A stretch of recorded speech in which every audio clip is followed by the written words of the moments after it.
ভোলানাথের সর্দারি by Sukumar Ray. সকল বিষয়েই সর্দারি করিতে যাওয়া ভোলানাথের ভারী একটা বদ অভ্যাস। যেখানে তাহার কিছু বলিবার দরকার নাই, সেখানে সে বিজ্ঞের মতো উপদেশ দিতে যায়।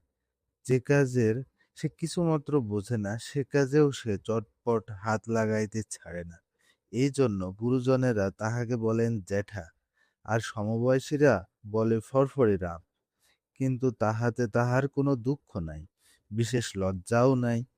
সেদিন তাহার ৩ ক্লাস উপরের বড় বড় ছেলেরা যখন নিজেদের পড়াশুনা লইয়া আলোচনা করিতেছিল, তখন ভোলানাথ মুরব্বির মতো গম্ভীর হইয়া বলিল, ওয়েবস্টারের ডিকশনারি সবচাইতে ভালো। আমার বড়দা যে দুবলুম ওয়েবস্টারের ডিকশনারি কিনেছেন, তার একখানা বই এত্তখানি বড়, আর এমনি মোটা, আর লাল চামড়া দিয়ে বাঁধানো। উঁচু ক্লাসের একজন ছাত্র আচ্ছা করিয়া তাহার কান মলিয়া বলিল, কিরকম লাল হে, তোমার এই কানের মতো? কিন্তু তবু ভোলানাথ এমন বেহায়া, সে তার পরদিনই সেই তাহাদেরই কাছে ফুটবল সম্বন্ধে কি যেন মতামত দিতে গিয়া এক চোর খাইয়া আসিল। বিশুদের একটা ইঁদুর ধরিবার কল ছিল। ভোলানাথ হঠাৎ একদিন, এটা কিসের কল ভাই বলিয়া সেটাকে নাড়িয়া চাড়িয়া কলকব্জা এমন বিগড়াইয়া দিল যে কলটা একেবারেই নষ্ট হইয়া গেল। বিশু বলিল, না জেনে শুনে কেন টানাটানি করতে গেলি? ভোলানাথ কিছুমাত্র অপ্রস্তুত না হইয়া বলিল, আমার দোষ হলো বুঝি? দেখতো হাতলটা কিরকম বিচ্ছিরি বানিয়েছে, ওটা আরো অনেক মজবুত করা উচিত ছিল। কলওয়ালা ভয়ানক ঠকিয়েছে। ভোলানাথ পড়াশোনায় যে খুব ভালো ছিল তাহা নয়, কিন্তু তবু মাস্টার মহাশয় যখন কঠিন কঠিন প্রশ্ন জিজ্ঞেস করিতেন, তখন সে জানুক আর না জানুক সাত তাড়াতাড়ি সকলের আগে জবাব দিবার জন্য ব্যস্ত হইয়া উঠিত। জবাবটা অনেক সময়ই বোকার মতো হইত, শুনিয়া মাস্টার মহাশয় ঠাট্টা করিতেন, ছেলেরা হাসিত, কিন্তু ভোলানাথের উৎসাহ তাহাতে কমিত না। সেই যেবার স্কুলে বই চুরির হাঙ্গামা হয়, সেবারও সে এই রকম সর্দারি করিতে গিয়া খুব জব্দ হয়। হেডমাস্টার মহাশয় ক্রমাগত বই চুরির নালিশে বিরক্ত হইয়া একদিন প্রত্যেক ক্লাসে গিয়া জিজ্ঞেস করিলেন, কে চুরি করছে, তোমরা কি কেউ জানো কিছু? ভোলানাথের ক্লাসে এই প্রশ্ন করিবা মাত্র ভোলানাথ তড়াক করিয়া লাফাইয়া উঠিয়া বলিল, আজ্ঞে, আমার বোধ হয় হরিদাস চুরি করে। জবাব শুনিয়া আমরা সবাই অবাক হইয়া গেলাম। হেডমাস্টার মহাশয় বলিলেন, কি করে জানলে যে হরিদাস চুরি করে? ভোলানাথ অম্লান বদনে বলিল, না, জানি নে, কিন্তু আমার মনে হয়। মাস্টার মহাশয় ধমক দিয়া বলিলেন, জানো না? তবে অমন কথা বললে কেন? ওরকম মনে করবার তোমার কি কারণ আছে? ভোলানাথ আবার বলিল, আমার মনে হচ্ছিল বোধ হয় ও নেয়, তাই তো বললাম, আর তো কিছু আমি বলিনি। মাস্টার মহাশয় গম্ভীর হইয়া বলিলেন, যাও, হরিদাসের কাছে ক্ষমা চাও। তখনই ভোলানাথের কান ধরিয়া হরিদাসের কাছে ক্ষমা চাওয়ানো হইল। কিন্তু তবু কি তাহার চেতনা হয়? ভোলানাথ সাঁতার জানে না, কিন্তু তবু সে বাহাদুরি করিয়া হরিশের ভাইকে সাঁতার শিখাইতে গেল। রামবাবু হঠাৎ ঘাটে আসিয়া পড়েন, তাই রক্ষা, তা না হইলে দুজনকেই সেদিন ঘোষপুকুরে ডুবিয়া মরিতে হইত। কলকাতায় মামার নিষেধ না শুনিয়া চলতি ট্রাম হইতে নামিতে গিয়া ভোলানাথ কাদার উপর যে আছাড় খাইয়াছিল, ৩ মাস পর্যন্ত তাহার আঁচড়ের দাগ তাহার নাকের উপর ছিল। আর বেদেরা শেয়াল ধরিবার জন্য যেবার ফাঁদ পাতিয়া রাখে, সেবার সেই ফাঁদ ঘাটিতে গিয়া ভোলানাথ কিরকম আটকা পড়িয়াছিল, সে কথা ভাবিলে আজও আমাদের হাসি পায়। কিন্তু সবচাইতে যেবার সে জব্দ হইয়াছিল, সেবারের কথা বলি শোনো।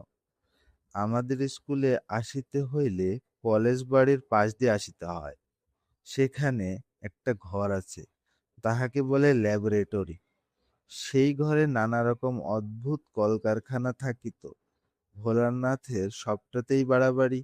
সে একদিন একেবারে কলেজের ভিতর গিয়া দেখিল একটা কলের চাকা ঘোরানো হইতেছে, আর কলের একদিকে চড়াক চড়াক করিয়া বিদ্যুতের মতো ঝিলিক জ্বলিতেছে। দেখিয়া ভোলানাথের ভারী শখ হইল। সেও একবার কল ঘুরাইয়া দেখে, কিন্তু কলের কাছে যাওয়া মাত্র কে একজন তাহাকে ধমক দেওয়া উঠিল যে ভয়ে এক দৌড়ে সে স্কুলে আসিয়া হাঁপাইতে লাগিল। কিন্তু কলটা একবার নাড়িয়া দেখিবার ইচ্ছা তাহার কিছুতেই গেল না।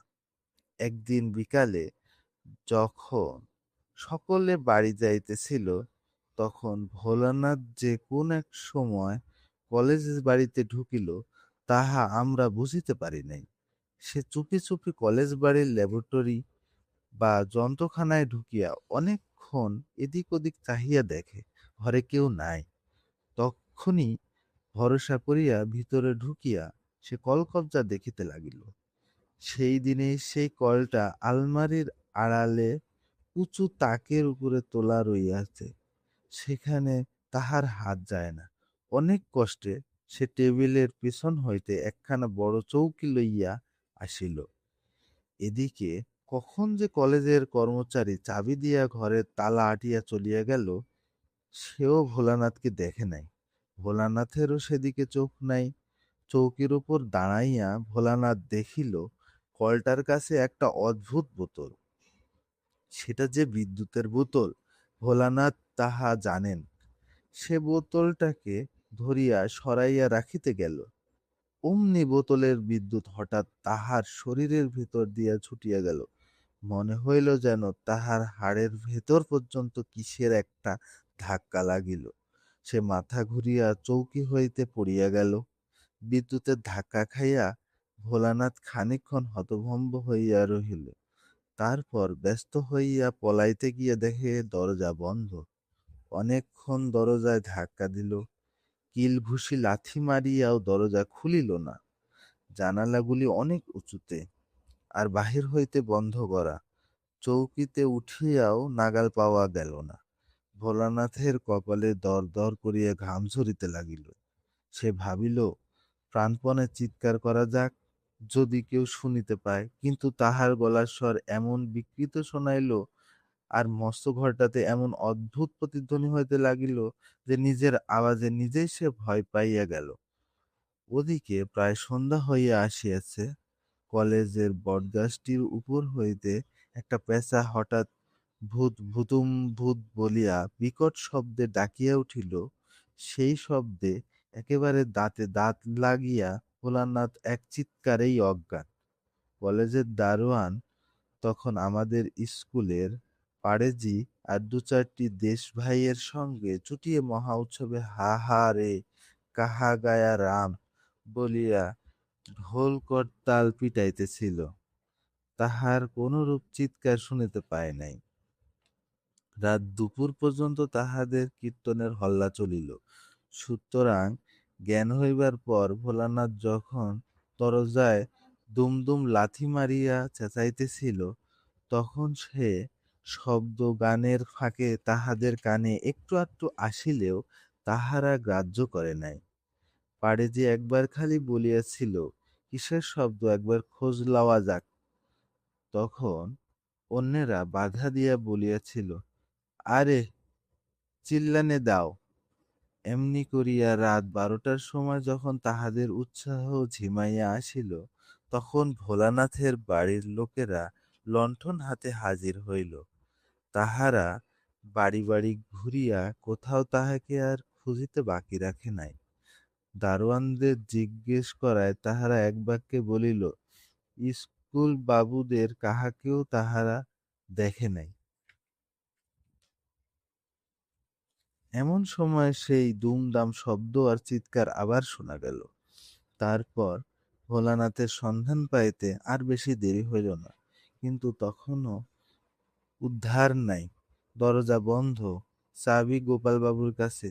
গোপালবাবু বাসায় নাই, ভাইজির বিবাহে গিয়াছেন, সোমবার আসিবেন। তখন অগত্যা মই আনাইয়া জানালা খুলিয়া সারসির কাজ ভাঙিয়া অনেক হাঙ্গামার পর ভয়ে মৃতপ্রায় ভোলানাথকে বাহির করা হইল। সে ওখানে কি করিতেছিল, কেন আসিয়াছিল, কেমন করিয়া আটকা পড়িল ইত্যাদি জিজ্ঞেস করিবার জন্য তাহার বাবা প্রকাণ্ড এক চড় তুলিতেছিলেন। কিন্তু ভোলানাথের ফ্যাকাশে মুখখানা দেখিবার পর সে চড় আর তাহার গালে নামে নাই। নানা জনে জেরা করিয়া তাহার কাছে যে সমস্ত কথাই আদায় করিয়াছেন, তাহা শুনিয়াই আমরা তাহার আটকা পড়িবার বর্ণনাটা দিলাম। সে কিন্তু আমাদের কাছে এত কথা কবুল করে নাই। আমাদের সে আরো উল্টা বুঝাইতে চাহিয়াছিল যে সে ইচ্ছা করিয়াই বাহাদুরির জন্য কলেজ বাড়িতে রাত কাটাইবার চেষ্টায় ছিল। যখন সে দেখিল যে তাহার সে কথা কেহ বিশ্বাস করে না, বরং আসল কথাটা ক্রমেই ফাঁস হইয়া পড়িতেছে, তখন সে এমন মুষড়াইয়া গেল যে অন্তত মাস তিনেকের জন্য তাহার সর্দারির অভ্যাসটা বেশ একটু দমিয়া পড়িয়াছিল।